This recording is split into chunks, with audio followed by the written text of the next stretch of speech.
Well, hello and welcome to another episode of More Perfect Marketing. David Baer here. So, I spent a lot of time working in marketing in my career, and um, it started out actually a job working on Broadway shows, and then working in classical music, and then somehow I found my way in the wine industry. And these days, I actually work with marketing agencies as my clients. But it all started in a place where I really didn't expect to end up where I am based on where I started. And I imagine that's true for a lot of professionals in the marketing world. I know it's true for today's guest. And in fact, we were just talking about this a moment ago, and this is why I brought it up because it was fresh in my mind. Chris Rodriguez is joining me today. He these days works in the world of marketing on behalf of startups, particularly in the tech space, but it didn't start there. And so, Chris, first of all, welcome. Thanks for Second of having me. all, yeah, indeed. And second of all, I want to ask you if you wouldn't mind to sort of share a little bit about your background and the trajectory that led you to where you are today. Absolutely. So, to your point, my passion for marketing started way before tech startup marketing. My story starts in the mean streets of Brooklyn and Queens, New York City, where I found my way to become a music major at the University of Virginia. And my passion for that industry led to doing business and marketing in the music industry for many years, about a decade. And I cut my teeth there on all things related to community management, MySpace, event creation, event promotions, email newsletter blasts, and the like. And I realized that my passion for the process sometimes outweighed my passion for the very music and, with respect, musicians that I was marketing. And that was the epiphany that I needed. And so I found my way into tech startup marketing. In fact, as a 30-year-old rookie, hustling alongside the 21 and 22-year-olds, and was able to hang and was able to um, put enough of a strong effort out there where I found my way very quickly. And as I speak to you today, I now own a digital marketing agency that is focused on tech startup marketing, and very proud and humbled that that's the evolution of my path. I love the story because of a point that was sort of embedded in there that I want to ask you about. Very often, businesses will come to us and say, "Hey, I'd love to work with you. What experience do you have in my world?" But I think that you've illustrated that there's something around the process and the activities and the idea of what we do as marketers in support of our clients that can be translate from one industry to another. And I wonder how, at the age of in your early 30s, you made that transition so effectively had to probably be built on the fact that you had some solid foundations in place. Yeah, I would say I pride myself on being industry agnostic. So you're touching on exactly that point. Um, every single product or service that is to be marketed has a target, period, end of sentence. The chase is in finding that target, where these people frequent, what words they use, what sites they visit. And I became passionate about that process, the methodology. There are certainly industries that I've experienced where people are passionate about that industry. One just anecdote would be I spent some time in the politics and advocacy marketing space, and people are very passionate about the causes for or against. I found that my strength in that example was that I actually don't really care about politics.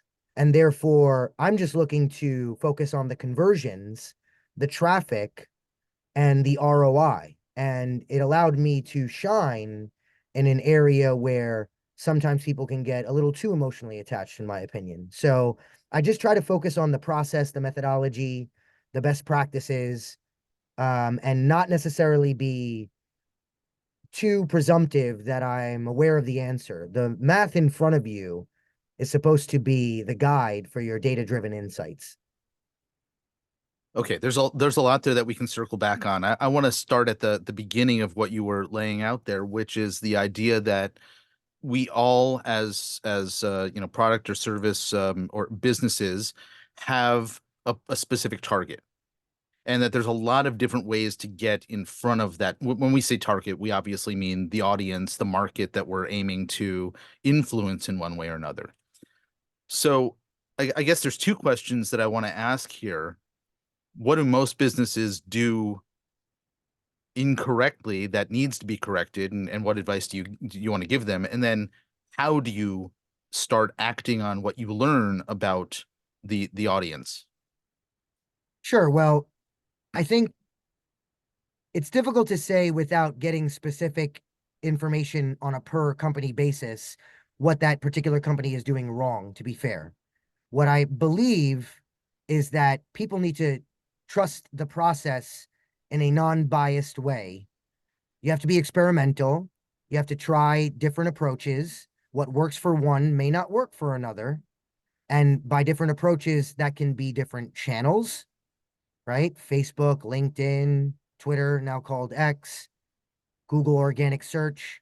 There may be one or several particular channels that works better for your brand than others. You need to have believed in the first place that you need to have a presence and try the approach to learn if it succeeds or fails. And then, as I like to say, in an emotionless way, react to the data and pivot if necessary or double down if the data speaks to that. So if there's something that someone's doing wrong per se, and I realize I'm speaking in abstracts, but I think this Yep. holds, is if you're not going through that process and you have preconceived notions, then that's what you're doing wrong, is what I would say. And I just firmly believe that there's a right answer for every website. There are right keywords that someone can research. You need to know what those are and understand if you are looking to do the scrappy, free, organic version of that tactic. So let's say search and you're creating content for search or optimizing your YouTube videos for search versus if you have a budget and you can put the gasoline on the engine, as I like to say, and accelerate speed and learning through paid advertising. Um, those are definitely things that you need to learn through trusting the methodology in the process. So, okay, you talked about the juxtaposition between time and money there, and I think that that's probably a foundational thing that hasn't changed over the years that you've been doing this. What has? Because obviously, there's times where certain types of platforms or certain types of and I guess this is a bigger question than the one that I'm asking here, but uh there's trends in consumer behavior or human behavior, right? And there's trends in the effectiveness of certain types of marketing channel use, search versus a social environment versus, well, frankly, you're mostly in the digital space, but online versus offline, right? We Sure. still live in a real world. Not everybody has, uh, um, a computer or even a smartphone attached at their hip every moment of the day that they might be thinking about solving a problem that they have. What have you seen sort of changes over the time that you've been doing this? I think one thing that has changed, perhaps devolved, is the the website visitor's tendency to fill out a form and the hesitance to fill out a form. In other words, what I'm saying is conversion optimization has always been the glue to a digital marketing funnel. And conversion optimization continues to get more difficult as the years progress. An example would be many of the paid social channels, LinkedIn, Facebook, and for a time, Twitter or X, have evolved to lead gen forms. Google, in fact, has an ad unit as well called a lead gen form. There was a reason why they deployed these lead gen forms because they realized over time sending people from a click off of that platform to someone's website is disruptive by definition. I Mm. was just searching for something, or I was just scrolling in a feed, and now you want me to get off of this experience and fill out an invasive form to give you my information, hence the deployment of lead gen forms in the first place. So that same logic continues to grow. Even with lead gen forms, it's become slightly more difficult to get people to be okay giving you their information. And especially if you're asking for core information like a phone number or something to that effect, or perhaps what if I, as a persona, for example, say I'm a chief technical officer, maybe I'm, with respect, anti marketing. I don't want you to have my Mhm. information. Thank you very much. I'd like to browse as I see fit.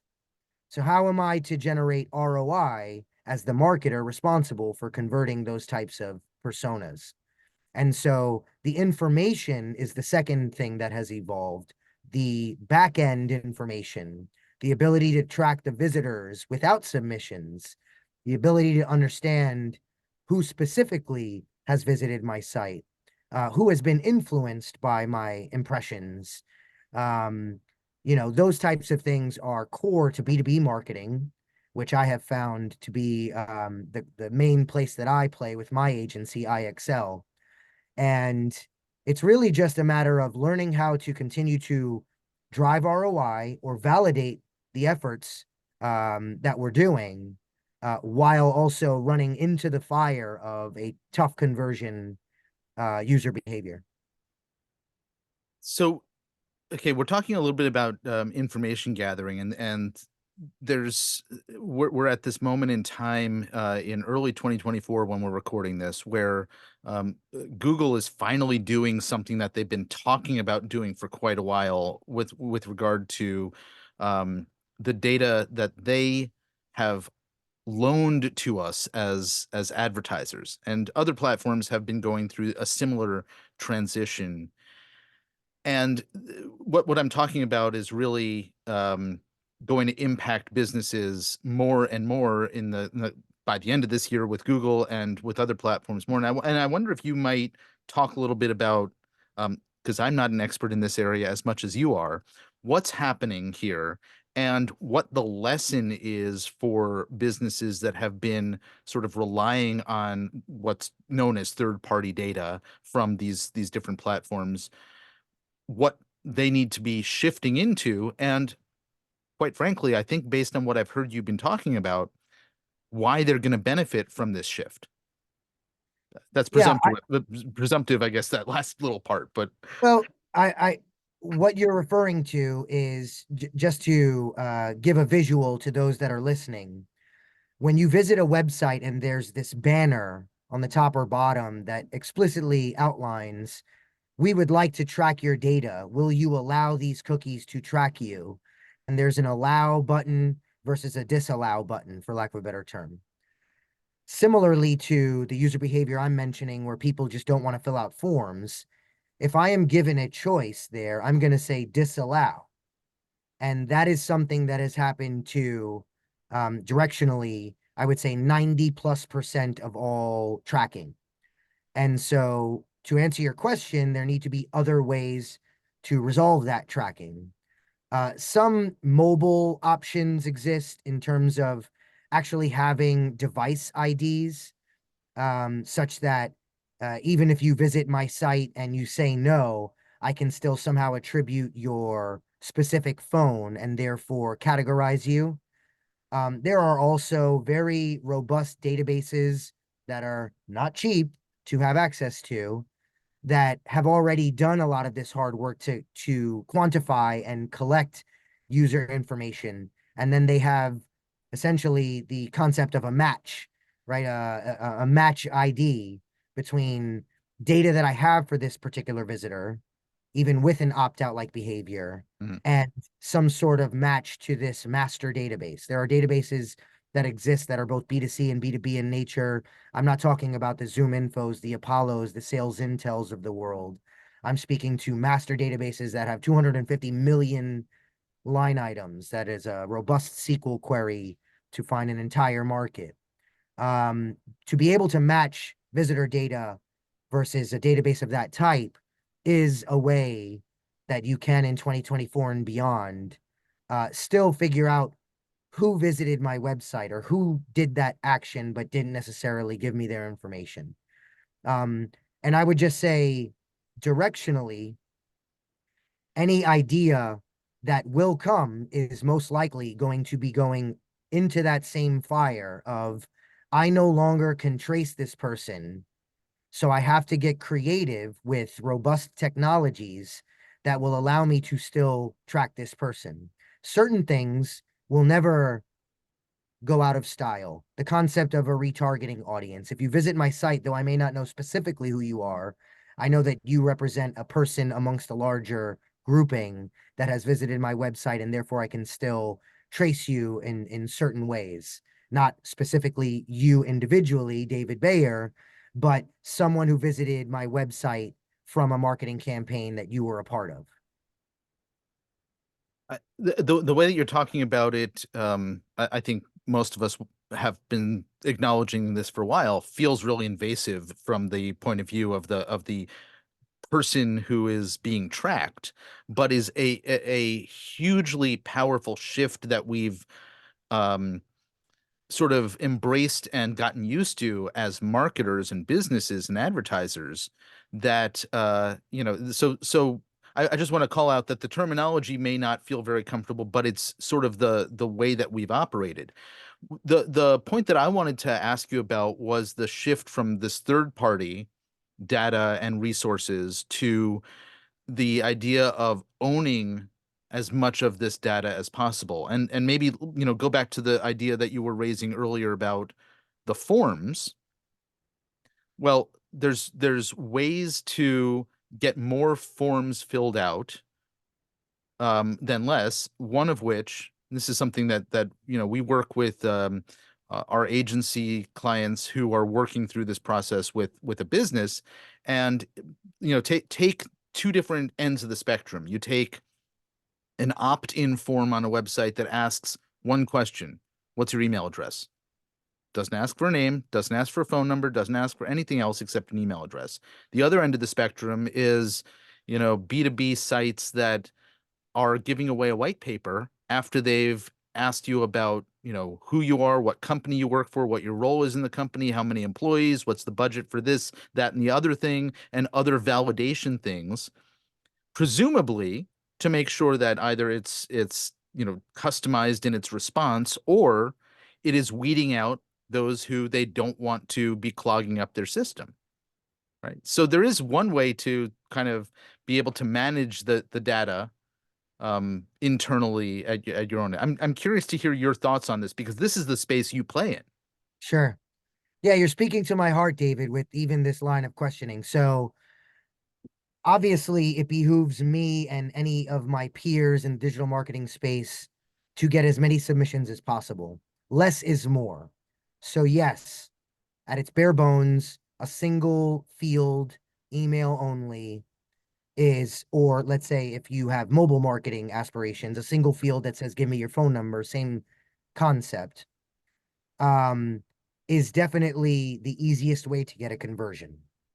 Um, Usually you would in fact enhance that data with a third party database, such that if I know your email address is, John Doe at company.com, I can discover more about you, first name John, last name Doe, company details, etc., based on domain. So there's a lot you can extract just from that field.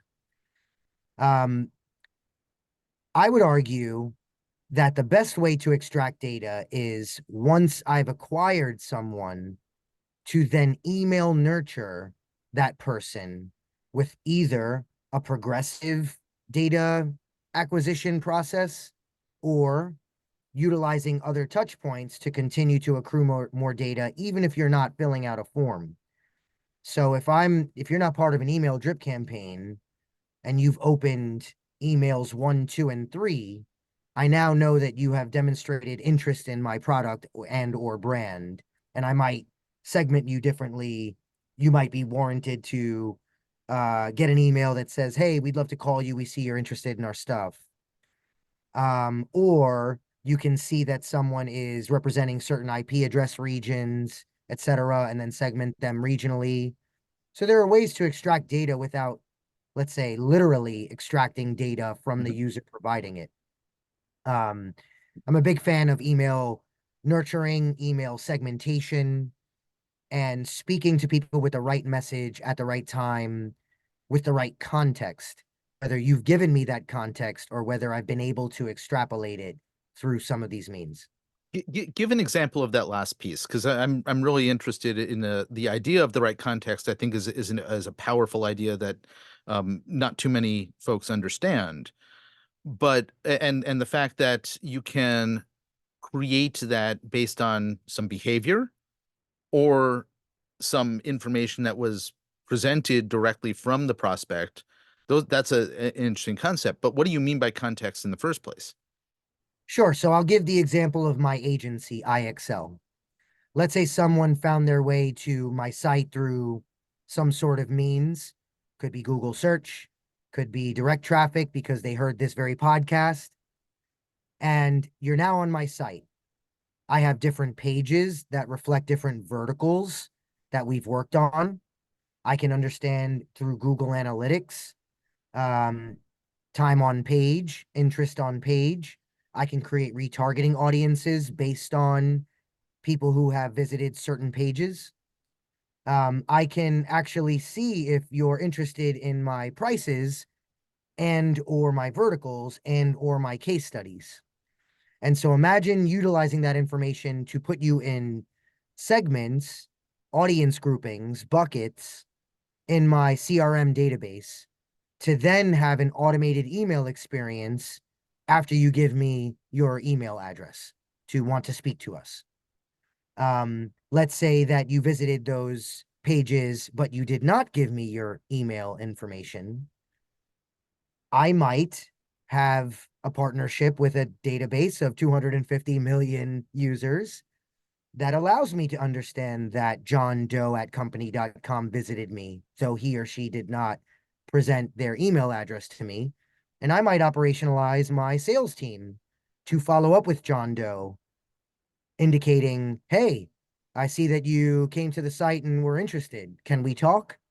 And that is now creating automation, be it through email or phone, even though you did not present um, your phone number or email to me. And I can still reference the fact that you looked at a particular vertical page, or I think that you might have interest in this vertical. We looked into your site and we understand X and Y and Z about you. Would you like to talk? So there are ways to be smart with your marketing follow-ups and prospecting while having as little information as possible, so long as you're accounting for things like segmentation and proper tactics based on what you have or don't have. What you just laid out there is impressive because of what the technology allows us to do these days that didn't exist, 20 plus years ago. We didn't have the marketing automation capabilities. We didn't have the tracking capabilities. The we certainly did segment, but not in as sophisticated a manner as you've just described. And I'm certain that businesses that, have some tools on hand, whether they're using, Keep or Pardot or Marketo or HubSpot or any maybe less sophisticated tool than that category. Um, and I know all of you go high level folks out there yelling at me, what about go high level? So I'll mention that as well, right? Mhm. But all of these tools have the capability to build the tracking and the follow-up systems as long as you know what you have to be looking for and thinking about in terms of the intent of the business to direct or funnel somebody in a certain place. How do you work through building or building toward systematizing all of that? Yeah, well, some of it has to do with experience, frankly, right? So someone like yourself, David, someone like myself, who has been through these ropes with many different clients, you've learned what works and what doesn't work. So there is some of that. And obviously, if a client were to have a desire to have a very mature segmentation of this type, it behooves you to go to an expert. Now, that said, what types of things work from a segmentation standpoint? I would say reverse engineer yourself as if you were a consumer, right? I buy a product or I visit a website. Do I expect a receipt from my product purchase? Of course I do, right? So that means that I will receive an email in my inbox reflecting specific information about my purchase. What about the bottom of that email? Isn't there enough real estate or room to continue to market to me?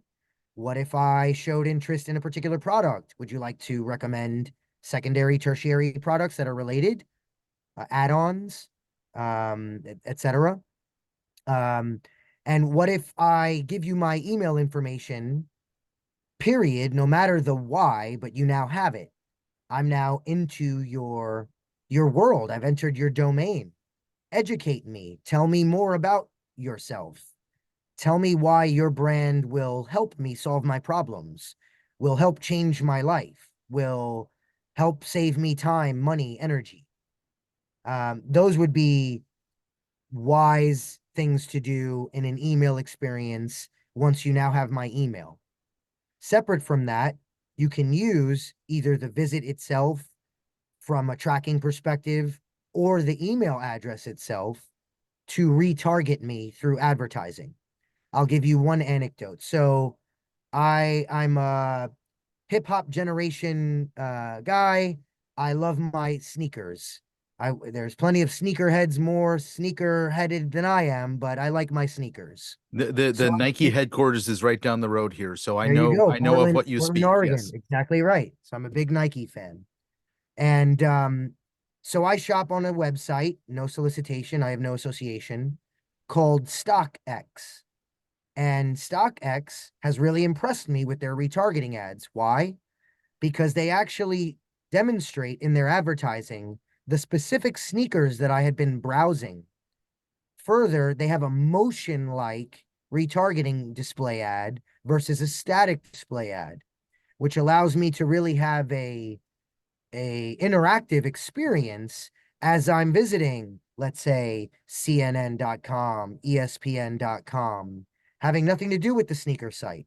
And it, of course, does what it's supposed to do. It reminds me, oh, yeah, I was looking at those Jordan ones. That's right. And perhaps it wasn't the right timing, which is why I left the website. And so this is something that isn't so much new, but it's about the execution of how you do this. Are you just bothering me with your high frequency static imagery that is not specific to my visitor experience? Or do you have an appropriate frequency? And boy, is this captivating, so captivating that I'm referencing it on a podcast with David Baer, right? So I think the execution and the how matters here.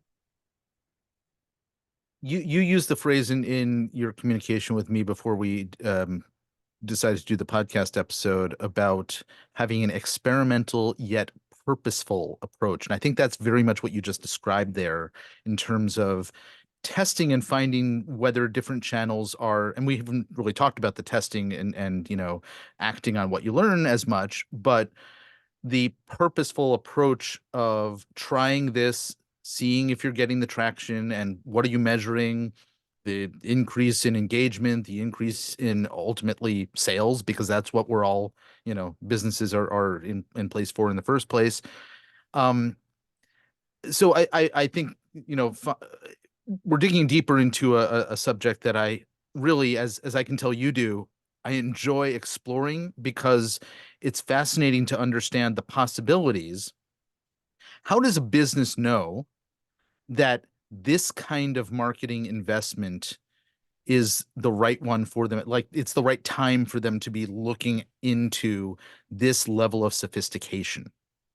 Sure. Well, I'll give an example of a B2B funnel and speak through the lens of LinkedIn advertising.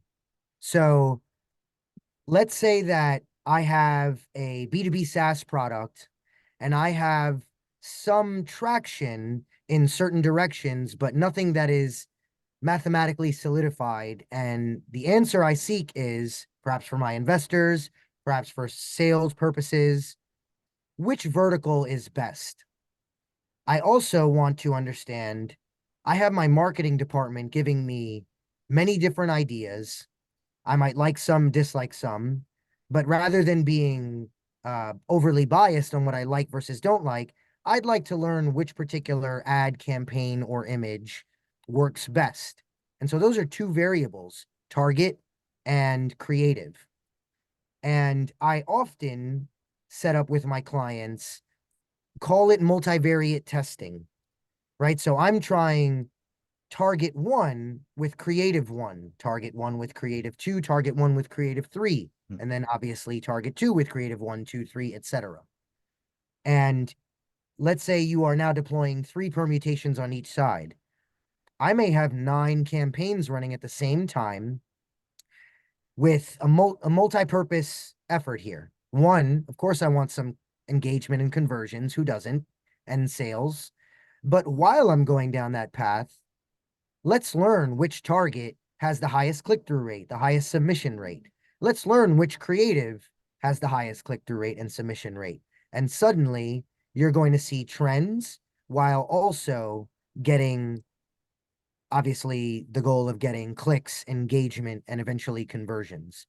So it's, for lack of a better term, kill two birds with one stone, right? I'm learning and I'm purposefully marketing. And in an emotionless way, I want to see what worked and what didn't work. And imagine I have clear learnings that, let's just say, target two was the best out of the targets and creative one was the best out of the targets. I now refine my approach by solely focusing on target two and creative one, and I increase the budget there and turn down or off the budget for the other permutations. Sounds simple as I describe it, but it is a methodology that you really need to remove opinions, remove emotions. And that's what it means to truly be data driven. And I had found, again, getting back to my initial roots here, I had found a passion in that. I I I had been a little bit disheartened starting my marketing career, experiencing so many opinions and finding that some I might agree with or disagree with, but that was less the point.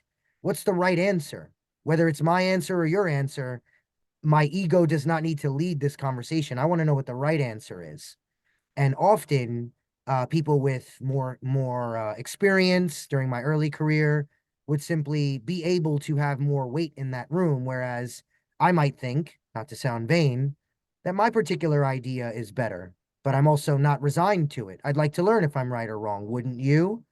And so as a result, that's what really had me think emotionless about this process. And I found passion in sharing those answers, whether I'm right or wrong. And my clients have appreciated that, frankly. And that's what has led me to this career today.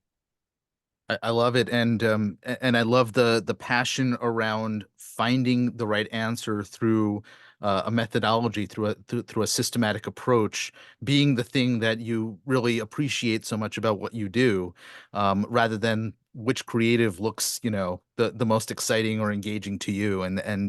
I would say that for businesses that are in the B2B space, which is where you tend to specialize, or others who are just curious, what else can Chris help me uncover or work through with me? Where can they find you? Well, my website is easy to recall. IXL, IEXCEL.co, to be clear, not .com. And, we take pride in generating ROI for our clients. We're passionate about digital marketing. I hope that comes across in this very conversation here. We love the craft. I've surrounded myself with a strong team of people who think similarly and are passionate about getting the right answer. So that's what we represent on the market. And I'd be honored to have any chats. If anyone would like to chat, you just have to find us at our website, ixl.co/chat. Excellent. Well, Chris Rodriguez, this has been awesome. You've taught me a thing or two about things that I always think I know, and then I get guests like you who sort of, pull the doors open a little bit wider, and I realized, oh, there's even more to it that I get to explore. And you did a great job of that today. So thanks for joining us. Really appreciate it. Thank you. Very humbling. I appreciate the invite and looking forward to many more chats to come, David. Indeed. Folks, you have been listening to More Perfect Marketing. If you know somebody who could benefit from listening to the episode you just heard, please send them our way. Until the next time, my name's David Baer. We'll see you soon. Bye bye.